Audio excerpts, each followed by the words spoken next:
Okay. Today we will see variable income securities, that is equity shares.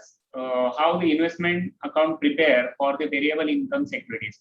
Actually, till now we have seen fixed income securities, that is debentures and bonds and all that fixed income. How they prepare their investments accounts. How we calculate interest, accrued interest, interest on due date, purchase, sale transactions, profit, loss, valuation, that all that transactions we have seen in fixed income securities.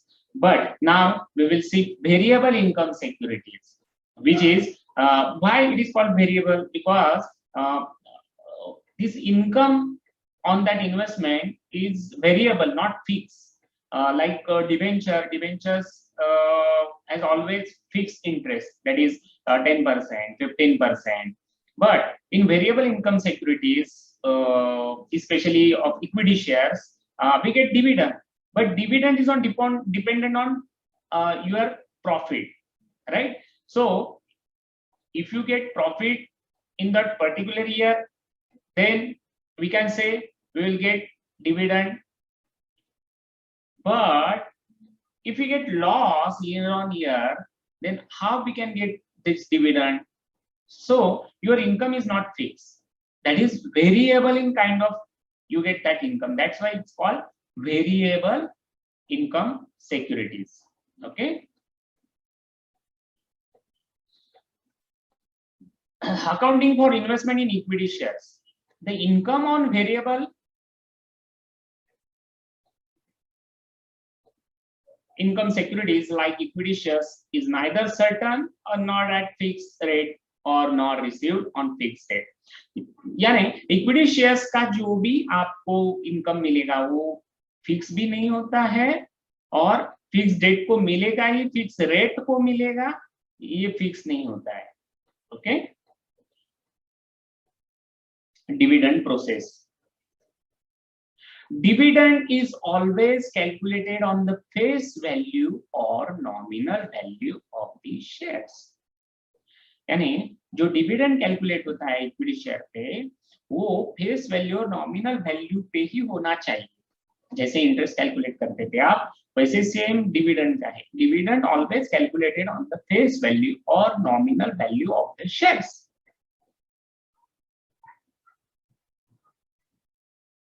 Dividend on shares accrues on the date of its declaration and it's paid to the holder of the shares on the date of book closure, irrespective of his actual period of holding.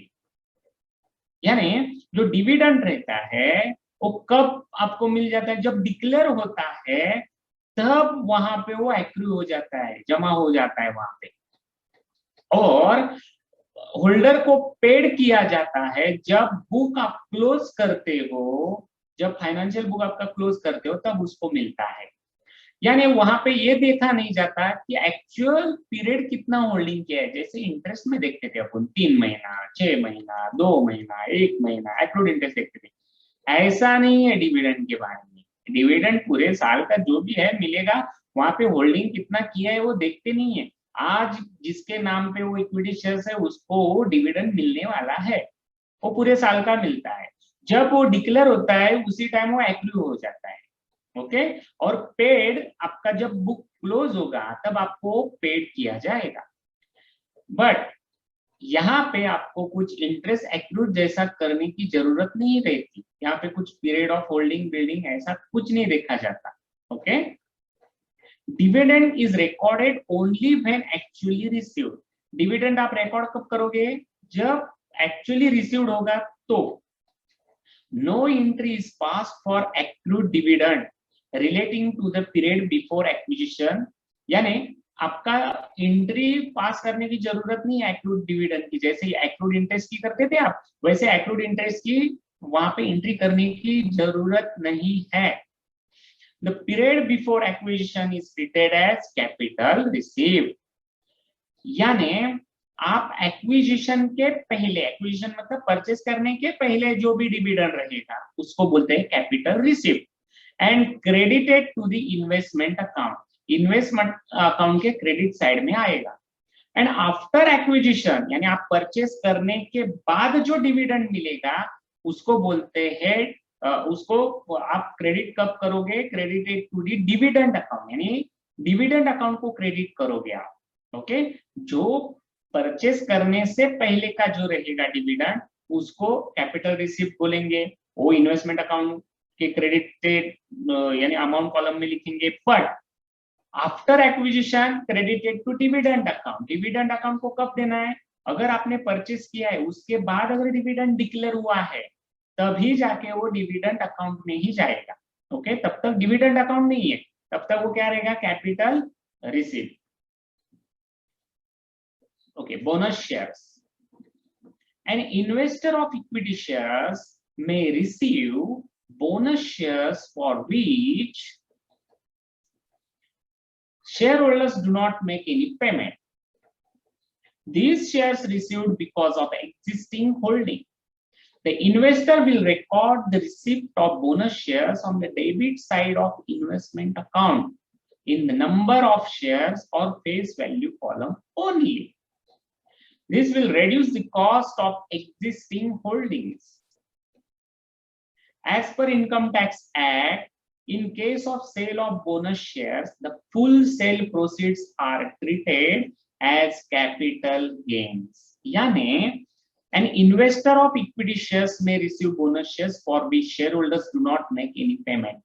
यानी जब bonus shares मिलता है तब आपको कौन से भी share holder को पेमेंट देने की जरूरत नहीं रहती, बोनस है ना, वो फ्री में दिया जाता है, गिफ्ट है वो। These shares received because of existing holding. ये शेयर्स कब दिया जाता है, अगर आप एग्जिस्टिंग शेयर होल्डर हो उस कंपनी के तभी वो कंपनी आपको बोनस शेयर्स देती है। Okay, the investors will record the receipt of bonus shares on the debit side of investment account. यानी इन्वेस्टर कैसे रिकॉर्ड करेगा उस बोनस शेयर को, वो डेबिट साइड में लिखेगा बोनस शेयर करके। ओके, इन्वेस्टमेंट अकाउंट के डेबिट साइड में लिखेगा बोनस शेयर्स करके। In number of shares, in number of shares में लिखेगा और फेस वैल्यू कॉलम ओनली, और फेस वैल्यू के कॉलम में लिखेगा बस, बाकी किसी कॉलम में नहीं आएगा। ओके, उसकी कॉस्ट नहीं रहती। क्यों कॉस्ट नहीं रहती, क्योंकि उसने कुछ पेड ही नहीं किया है तो कॉस्ट कहां से आएगी, उसको फ्री में मिला है ना, पर फेस वैल्यू लेना पड़ता है।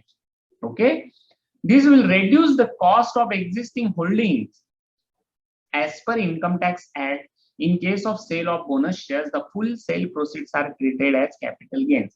यानी ये आपका कॉस्ट जो रहता है एग्जिस्टिंग होल्डिंग का वो कम कर देता है। क्यों कम कर देता है, क्योंकि एक्चुअल में आपका नंबर ऑफ शेयर्स बढ़ जाते हैं पर कॉस्ट नहीं बढ़ता। क्यों कॉस्ट नहीं बढ़ता, क्योंकि बोनस शेयर्स का कोई ऐसा वैल्यू आप पेड नहीं करते ना, ओनली नंबर्स बढ़ जाते हैं, आपके पास शेयर्स बढ़ जाते हैं, राइट। तो इसलिए आपका कॉस्टिंग कम हो जाता है। तो इनकम टैक्स क्या बोलता है, समझो आपने ये बाजार में जाके आपने वो सेल कर दी, अगर वो सेल कर दिया तो हम क्या गिनेंगे, ये आपका कैपिटल गेन है। ओके, क्योंकि ये फुल्ली कैपिटल गेन होगा ना, क्योंकि वहां पे कुछ कॉस्ट ही नहीं है उसको माइनस करने के लिए। यानी समझो आपको 10,000 के बोनस शेयर्स मिल गए, तो 10,000 के शेयर समझो आप 12,000 में सेल कर दिए, तो 12,000 आपका पूरा का पूरा कैपिटल गेन रहेगा। अगर समझो ये बोनस शेयर्स नहीं रहता, एक नॉर्मल शेयर्स रहता, समझो 10,000 में आपने लिया है और 12,000 में आपने सेल किया है, तो क्या रहेगा 10 और 12 ये दोनों का जो डिफरेंस है उतना ही आपको कैपिटल गेन गिना जाएगा, दैट इज 2,000 बराबर नॉर्मल शेयर्स का। पर बोनस शेयर्स के बारे में वैसे नहीं है, बोनस शेयर्स में जितने में सेल करोगे आप उतना फुल्ली वहां पे कैपिटल गेन कहा जाएगा। क्यों, क्योंकि बोनस शेयर्स को कुछ कॉस्ट ही नहीं ना, बोनस शेयर्स में आपने कुछ पेड ही नहीं किया है तो फिर सारा का सारा प्रॉफिट ही होगा आपको। Okay,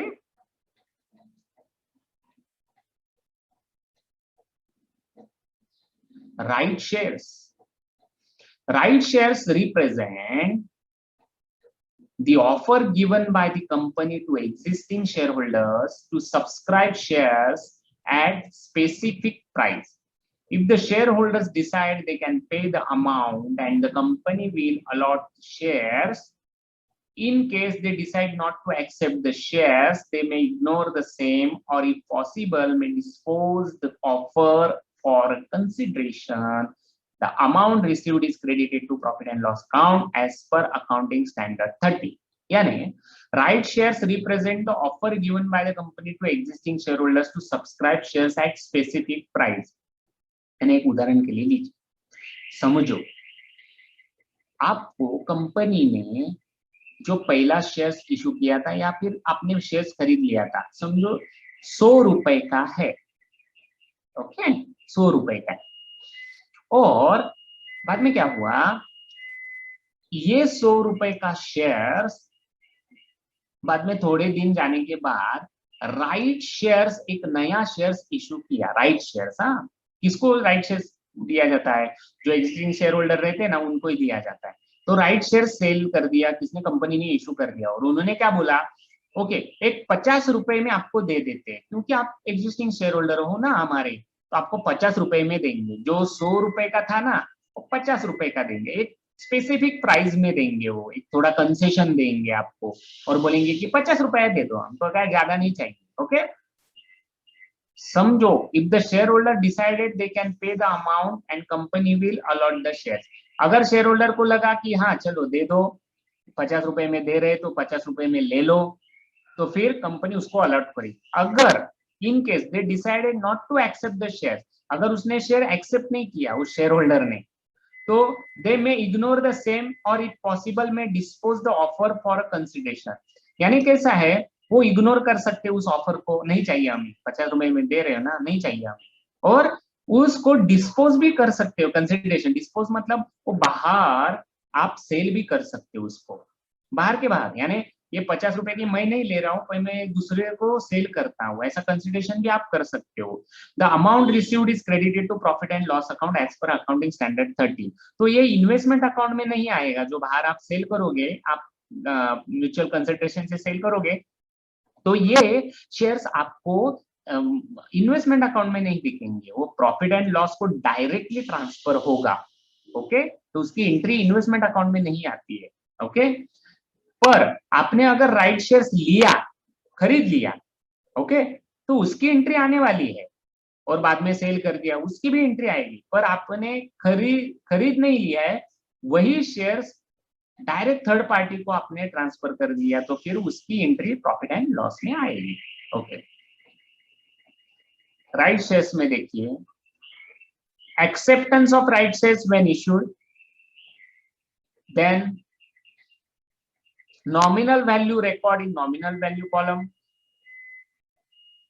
amount paid is recorded in cost column। जब आप एक्सेप्टेंस करोगे राइट शेयर्स का, यानी समझो आप शेयर होल्डर हो और आपने बोला कि कंपनी को ओके 50 में दे रहे हो तो दे दो, और जो आपने 50 रुपए में जो लिया है वो नॉमिनल वैल्यू में, उसका नॉमिनल वैल्यू जो भी है वो पहले लिखो, और आपने कॉस्ट कितना पेड किया है, नॉमिनल वैल्यू समझो 100 रुपए है, आपने कितना पेड किया है 50 रुपीज, तो 50 रुपीज कॉस्ट में जाएगा, बस उतनी ही एंट्री उसकी। Okay then sale of rights entitlement to outsider, यानी आपने क्या कर दिया, वो डायरेक्टली थर्ड पार्टी को सेल कर दिया, आउटसाइड में सेल कर दिया, तो फिर amount received credited to profit and loss account, यानी ये अमाउंट कहां पे जाएगा, credited to profit and loss account. ये इन्वेस्टमेंट में नहीं दिखेगा आपको, इन्वेस्टमेंट में इसकी एंट्री नहीं आएगी। Okay and then purchase of rights from outsider, अगर समझो आपको किसी ने ऑफर किया है, बाहर वाले ने, कंपनी ने नहीं,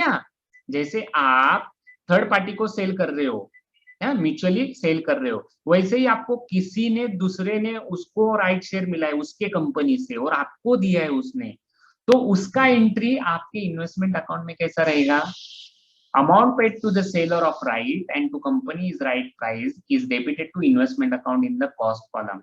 यानी आपका ये जो रहेगा वो सेम जैसे ही आपका परचेस का रहेगा, वैसे ही आप परचेस वहां पे दिखाओगे कॉस्ट कॉलम में, उसकी अमाउंट जाने वाली है। ऐसे 3 आपके कंडीशंस है राइट शेयर्स के, acceptance of right shares when issued, ये एक्सेप्ट करो राइट शेयर्स जब इशू होगा तब, और दूसरा है आपका जो भी एंटाइटलमेंट है वो बाहर डायरेक्टली सेल करो, वो इसकी एंट्री इन्वेस्टमेंट में नहीं आएगी, और दूसरा जब आपने परचेस किया है राइट फ्रॉम आउटसाइडर, यानी थर्ड पार्टी से आपने परचेस किया, कंपनी से नहीं है, थर्ड पार्टी से आपने परचेस किया है किसी एक व्यक्ति से, तो फिर उसकी एंट्री कहाँ पे आएगी, वो इन्वेस्टमेंट अकाउंट में कॉस्ट में आएगी। ऐसे ही कंडीशंस है राइट शेयर्स के। ओके, प्रो फॉर्मा ऑफ इन्वेस्टमेंट अकाउंट। अभी प्रो फॉर्मा देखिए इन्वेस्टमेंट अकाउंट का। ओपनिंग बैलेंस जैसे आपने पहले देखा है वैसे ही वो ओपनिंग बैलेंस रहता है। ये देखिए to opening balance, to balance brought down, same.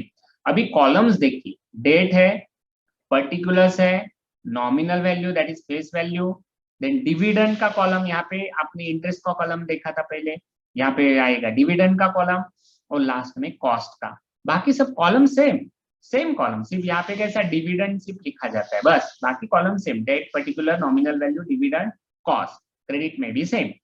Opening balance same, to balance brought down, यहाँ पे आएगा जो नॉमिनल वैल्यू है वो आएगी। ओके, जो भी कॉस्ट रहेगी वो कॉस्ट रहेगी, जो भी है वहां पे जो दिया है प्रॉब्लम में वैसे आप करोगे। Then to bank, to bank मतलब परचेस, जो आपने परचेस किया है, यानी शेयर्स परचेस किया है, वो टू बैंक आएगा। जैसे आपका डिबेंचर्स था परचेस, जैसे टू बैंक करते थे वैसे ही है। To bonus shares, bonus shares यहाँ पे देखिए टू बोनस शेयर्स आएगा। क्यों, यहाँ पे बैंक वगैरह नहीं आएगा, क्योंकि बोनस शेयर्स एक गिफ्ट की तरह आपको मिलता है, तो फिर आप टू बोनस शेयर्स ही दिखाओगे। पर उसकी जो अमाउंट है ना वो नॉमिनल वैल्यू में ही आएगी, कॉस्ट में नहीं आएगी, क्योंकि कॉस्ट में उसको पैसा ही नहीं दिया तो कॉस्ट में कहाँ से आएगा, नहीं आएगा। एक ये जो परचेस है वो आता है, यहाँ पे आया नहीं है पर यहाँ पे आता है वो। पर बोनस शेयर के बारे में वैसा नहीं है, बोनस शेयर में ओनली नॉमिनल वैल्यू में ही आपकी अमाउंट आएगी, बाकी किसी में भी अमाउंट नहीं दिखेगी आपको bonus share. To bank right shares, अभी देखा ना आपने, राइट अगर परचेस एक्सेप्ट किया तो टू बैंक राइट शेयर्स, ये भी नॉमिनल वैल्यू में आएगा, और जो भी कॉस्ट है उसका वो कॉस्ट कॉलम में आएगा। Okay, then to profit and loss account, यानी अगर कुछ प्रॉफिट हुआ है सेल करके, और ये प्रॉफिट आपको डेबिट साइड में लिखना है।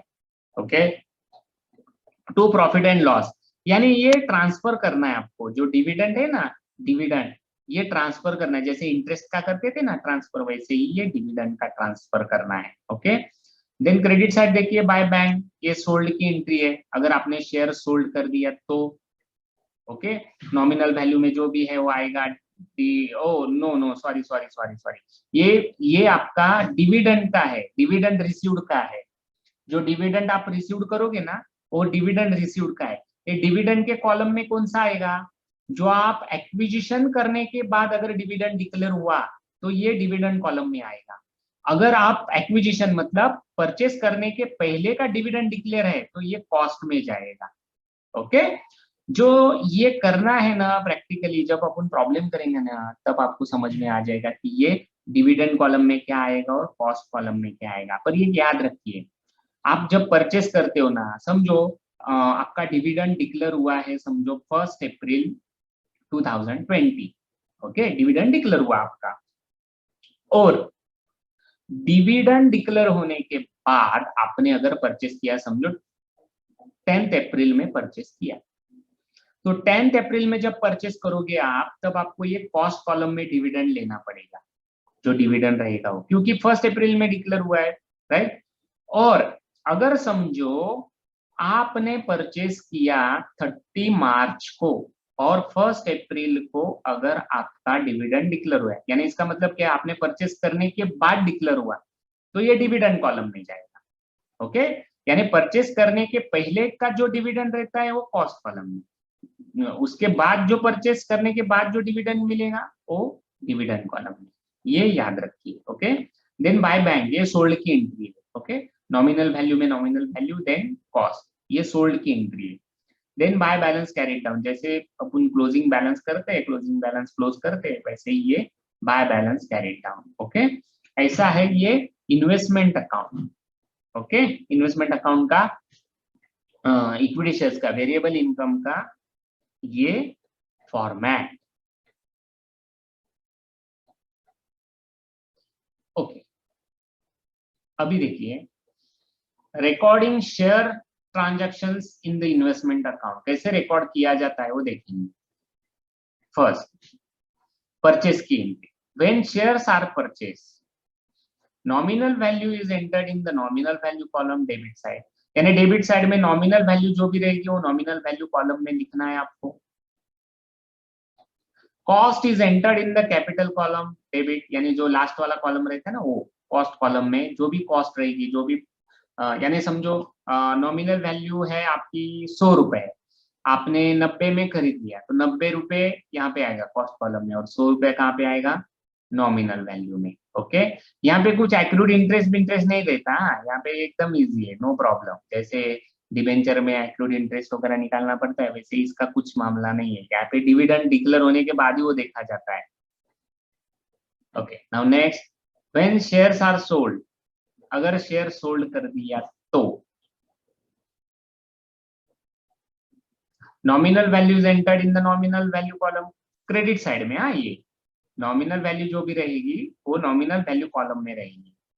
Cell proceeds are entered in the capital column, यानी इसमें कैपिटल कॉलम में ही आपका जो भी सेल से पैसा मिलेगा वो आपको कैपिटल कॉलम में लिखना है। जैसे कि समझो आप 100 में आपका 100 रुपया नॉमिनल वैल्यू है, आपने 110 में सेल कर दिया, तो फिर कैपिटल कॉलम में 110 एंड नॉमिनल वैल्यू में 100 ऐसे आएगा। Okay, dividend received, when dividend is actually received on the due date, the pro rata amount relating to the period after the date of acquisition is entered in the income column।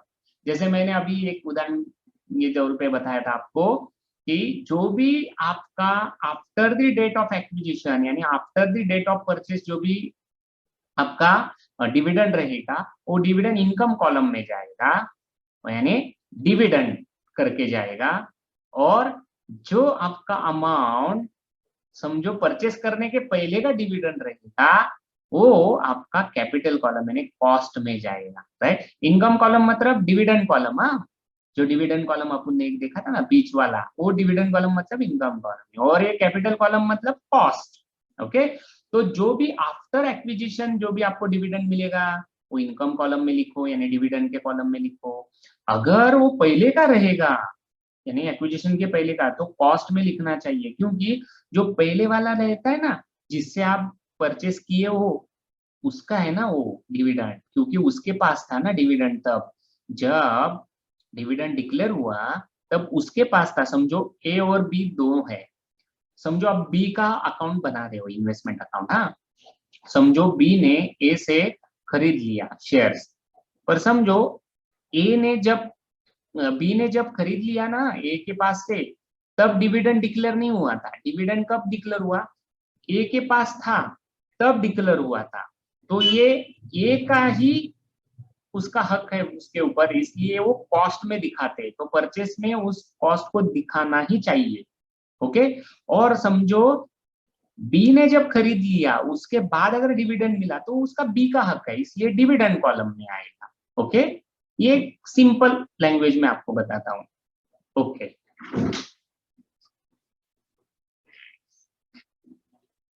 bonus shares, when bonus shares are received,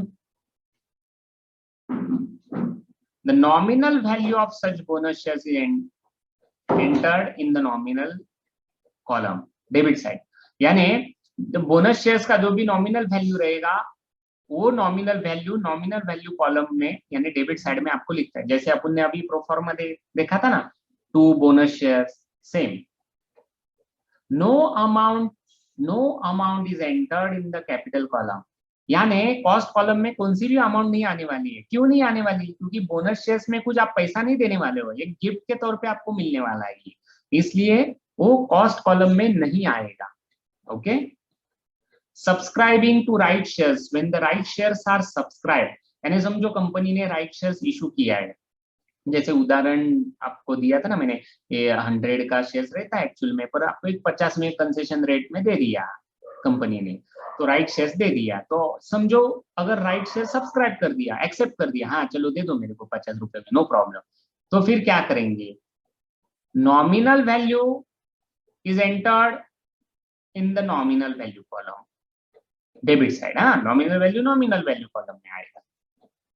cost is entered in the capital column, यानी जो पैसा आप देने वाले हो 50 पैसा जो भी है, वो पैसा कहाँ पे आएगा, कॉस्ट कॉलम में आएगा।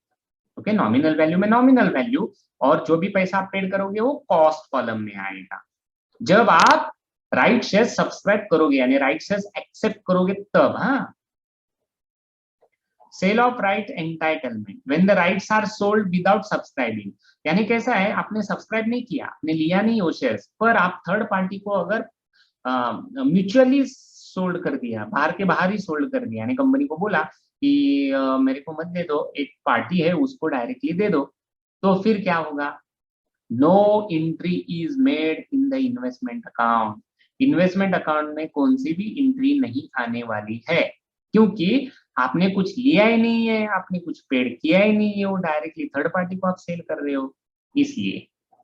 Cell proceeds are normally credited to profit and loss account, यानी जो भी सेल प्रोसीड रहेगा वो कहाँ पे जाएगा, directly profit and loss account जाएगा, क्योंकि आपने कुछ लिया नहीं, डायरेक्ट जो भी प्रॉफिट मिल रहा है आपको वो डायरेक्ट प्रॉफिट एंड लॉस में दिखाना है, as per recommended by accounting standard 13।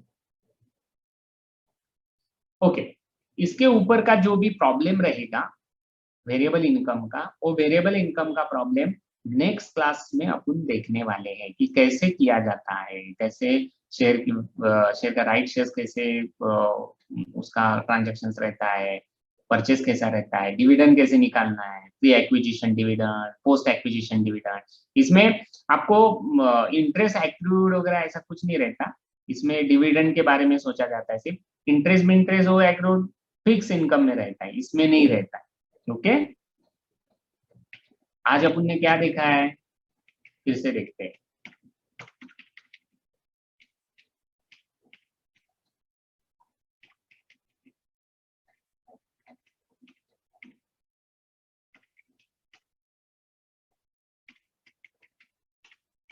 Okay, variable income securities, उसमें इक्विटी शेयर्स, तो इक्विटी शेयर्स कैसे रहता है, वो वेरिएबल इनकम इक्विटी शेयर्स रहता है, वो फिक्स नहीं रहता है, उसकी फिक्स डेट नहीं रहती, फिक्स रेट नहीं रहता है, इसके लिए उसको वेरिएबल बोलते हैं।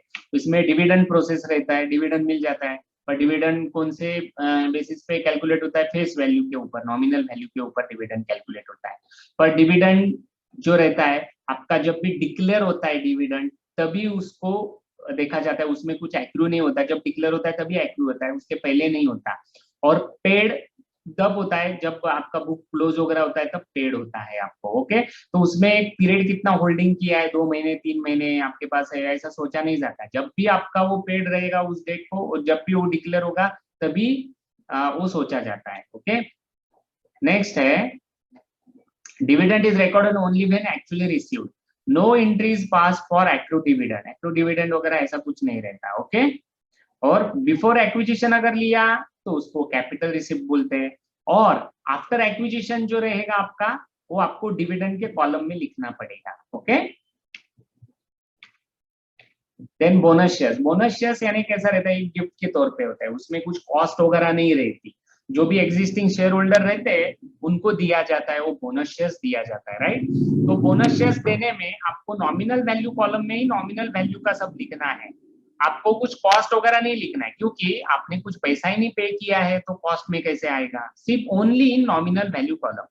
अगर समझो आपने बाहर यानी वो बोनस शेयर्स सोल्ड कर दिया, तो जितना भी आप सोल्ड करोगे वो सब कैपिटल गेन कहा जाएगा, as per income tax law. हाँ, इनकम टैक्स क्या बोलेगा, आप जितना भी सोल्ड सोल्ड करोगे बोनस शेयर्स, वो हम कैपिटल गेन ही बताएंगे, क्योंकि आपका कुछ कॉस्ट ही नहीं है उसमें माइनस करने का, तो डिफरेंस कहाँ से लेंगे हम, नहीं, जितना भी आपको बोनस शेयर्स मिला है, जितना भी आपने सोल्ड किया है, उतना ही हम कैपिटल गेन कंसिडर करेंगे। ओके,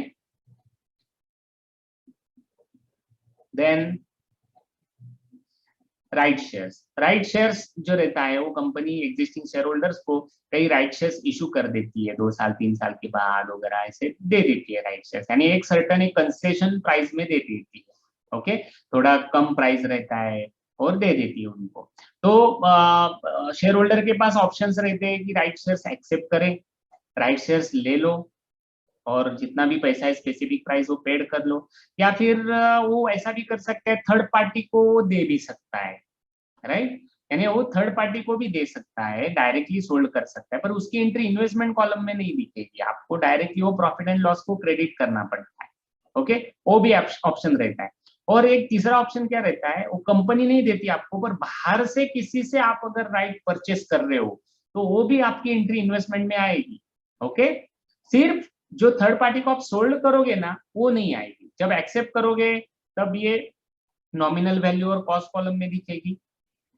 देन एंटरटेनमेंट आउटसाइड में डायरेक्ट सेल कर दिया आपने तो ये एंट्री कहीं पे भी नहीं दिखेगी, वो प्रॉफिट एंड लॉस को क्रेडिट आपको दिखाना पड़ेगा। और जब राइट आउटसाइड से आप खरीद रहे हो, कंपनी से नहीं, आउटसाइड से, तब ये आपको इन्वेस्टमेंट अकाउंट में आप दिखा सकते हो। ओके, ऐसा रहता है राइट शेयर्स का। प्रो फॉर्मा देखिए, ये प्रो फॉर्मा देखा था अपन ने, ओपनिंग बैलेंस जैसा अपन का ये फिक्स इनकम का देखा था अपन ने डिबेंचर्स का, वैसे ही है ये, सिर्फ इसमें कॉलम कौन से रहेगा, नॉमिनल वैल्यू, डिविडेंड रहेगा, कॉस्ट रहेगा, यही ओपनिंग बैलेंस रहेगा, बैंक परचेस, जो भी परचेस रहेगा टू बैंक दिखाओगे आप, बोनस शेयर्स रहेगा तो टू बोनस शेयर्स करेंगे, अगर राइट आपने एक्सेप्ट किया, राइट शेयर्स खरीद लिया है तो टू बैंक ही रहेगा, सेम एंट्री रहेगा। और टू प्रॉफिट एंड लॉस, जब सेल होगा आपका उसमें जो भी प्रॉफिट रहेगा वो to profit and loss debit side में आएगा आपको। और टू प्रॉफिट एंड लॉस ये बैलेंस रहता है किसका, डिविडेंड का, वो जैसे आप इंटरेस्ट का ट्रांसफर करते हो ना, वैसे ये डिविडेंड का आपको प्रॉफिट एंड लॉस को ट्रांसफर करना है। देन बाय बैंक, ये आपका डिविडेंड रिसीव्ड का एंट्री रहेगा। ओके, जब डिविडेंड डिक्लेयर होता है, पेड होता है, तब ये आपको रिसीव्ड की एंट्री यहाँ पे करनी पड़ती है। अगर पोस्ट एक्विजिशन है, यानी एक्विजिशन के बाद, परचेस के बाद आपको मिल रहा है डिविडेंड, तो डिविडेंड कॉलम में लिखो। अगर आपको प्री एक्विजिशन यानी आप परचेस करने के पहले अगर डिविडेंड डिक्लेयर होता है तो कॉस्ट में गिना जाता है, कॉस्ट में आपको लेना चाहिए। ओके, और नेक्स्ट है बाय बैंक, जो भी सोल्ड आप कर रहे हो बाय बैंक रहेगा। और लास्ट में closing balance, bye balance carried down. Okay, closing ऐसा रहता है प्रो फॉर्मा, जो वेरिएबल इनकम का इन्वेस्टमेंट अकाउंट रहता है। तो कैसे रिकॉर्डिंग करोगे, रिकॉर्डिंग अगर ट्रांजैक्शन करना है तो परचेस कैसे करोगे, परचेस का नॉमिनल वैल्यू के नॉमिनल वैल्यू कॉलम में लिखे होंगे डेबिट साइड में, और कॉस्ट जो रहेगी कॉस्ट कॉलम में, कैपिटल कॉलम में, डेबिट साइड में ही जाएगा वो। अगर आपने सेल किया तो सेल कहाँ पे आएगा, सेल क्रेडिट साइड में आएगा, नॉमिनल वैल्यू में नॉमिनल वैल्यू आएगी, और सेल प्रोसीड जो रहेगा वो कैपिटल कॉलम में आपको लिखना पड़ेगा, जितने भी आपने सेल किया है वो क्रेडिट साइड पे। ओके, अगर समझो डिविडेंड रिसीव्ड हो गया, अगर डिविडेंड एक्चुअल में रिसीव्ड ड्यू डेट को आपने कर दिया तो क्या होगा, जो भी आपका आफ्टर डेट ऑफ एक्विजिशन रहेगा वो डिविडेंड कॉलम में आएगा, इनकम कॉलम मतलब डिविडेंड कॉलम। ओके, और जब प्री एक्विजिशन रहेगा वो आपका कैपिटल कॉलम यानी कॉस्ट में आपको लिखना है। ओके, ये ऐसे डिविडेंड के बारे में आपको थोड़ा सोचना है, बाकी सब ट्रांजैक्शन आपके रोज के रहते हैं, सिर्फ डिविडेंड थोड़ा आपको वहां पे देखना है, प्री एक्विजिशन कितना है, पोस्ट एक्विजिशन कितना है। बोनस शेयर्स, अगर बोनस शेयर्स आप कर रहे हो, बोनस शेयर्स आपको मिला तो नॉमिनल वैल्यू में ही दिखेगा वो, आपको कुछ कॉस्ट वगैरह देना नहीं है, आपको कॉस्ट कॉलम में कुछ भी लिखना नहीं है। और राइट शेयर्स अगर आपने एक्सेप्ट कर दिया, सब्सक्राइब कर दिया, तो नॉमिनल वैल्यू में जो भी नॉमिनल वैल्यू उसकी रहेगी वो लिखना है, और कॉस्ट जो भी कितने में लिया आपने राइट शेयर्स वो कॉस्ट कॉलम में जाएगा डेबिट साइड में। अगर समझो आपने बाहर डायरेक्टली आपने सोल्ड कर दिया, ओके, आपके राइट सोल्ड कर दिया डायरेक्टली विदाउट सब्सक्राइबिंग, सब्सक्राइब नहीं किया आपने और डायरेक्टली सोल्ड कर दिया, तो ये एंट्री इन्वेस्टमेंट अकाउंट में नहीं दिखती है, ये डायरेक्टली आपको प्रॉफिट एंड लॉस को क्रेडिट करना पड़ता है as per accounting standard 13। Okay, और नेक्स्ट टाइम अपन इसके ऊपर प्रॉब्लम देखेंगे।